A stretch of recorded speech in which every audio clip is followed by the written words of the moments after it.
আসসালামু আলাইকুম। কেমন আছেন বন্ধুগণ? আশা করি ভালো আছেন। আজকে ফেসবুকে একটা অ্যাকাউন্ট দেখে আমি অবাক। কেন নয়, পরিশ্রম কখনো কারো সাথে বেইমানি করে না। আমাদের বাংলাদেশের আমার এক ভাই এবং ভাবি, তারা দুজনই এক ফেসবুক পেজ খুলে আজকে তারা সফল। ভাই বলেছেন যে নিজস্ব কোনো জমি ছিল না তার, পরের জমি বর্গা নিয়ে বা ডগি নিয়ে সরিষা চাষ করত। আজকে তারা সফল।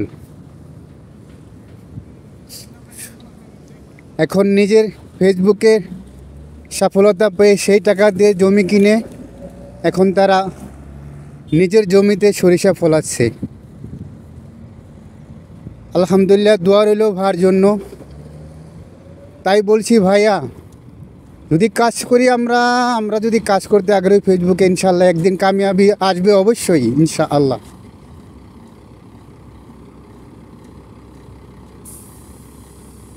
আমরা অনেকেই শর্টকাট জীবনটা চাই, যে অল্প সময়ে অনেক কিছু হয়ে যাবে। অল্প সময়ে হয় না রে ভাই, পরিশ্রম লাগে। আমি আমার নিজের কথা বলি, আমি একজন প্রবাসী। আমি আজ 21 বছর কাটিয়ে দিয়েছি এই প্রবাসে। অনেকটা সফল না হতে পারলেও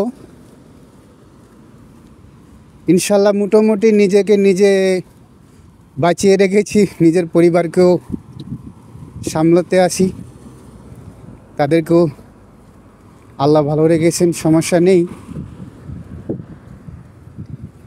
এমনটি নয় কি পরের কাছে হাত পাততে হয়, তারপরও ইনশাআল্লাহ চেষ্টা করব যে আগে ফিউচারে আল্লাহ পাক ইনশাআল্লাহ ভালো রাখবেন।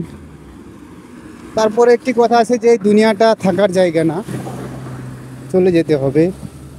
অনেক টাকা পয়সা, অনেক ধন দৌলত দিন থাকলেও ঝামেলা। যত সম্পদ তত হিসাব বেশি। তারপরেও হালাল উপার্জন, হালাল টাকা পয়সা যদি ওইটার সঠিক ব্যবহার হয়, ওইটার যদি সঠিক পথে খরচ করা হয়, জাকাত দেওয়া হয়, তাহলে সমস্যা কি ভাই?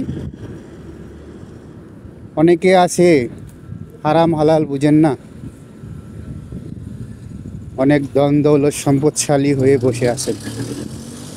তো যাই হোক বন্ধুরা, কথা লম্বা হয়ে যাবে।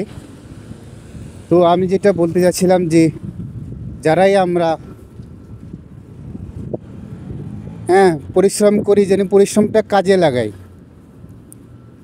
যারা আমরা সোশ্যাল মিডিয়াতে কাজ করতে আগ্রহী, অবশ্যই পরিশ্রম করতে হবে নিজেকে সাফল্য করার জন্য, নিজেকে গড়ে তোলার জন্য। আল্লাহ আমাদেরকে সবাইকে কামিয়াব হওয়ার তৌফিক দান করেন, ইনশাআল্লাহ। আসসালামু আলাইকুম।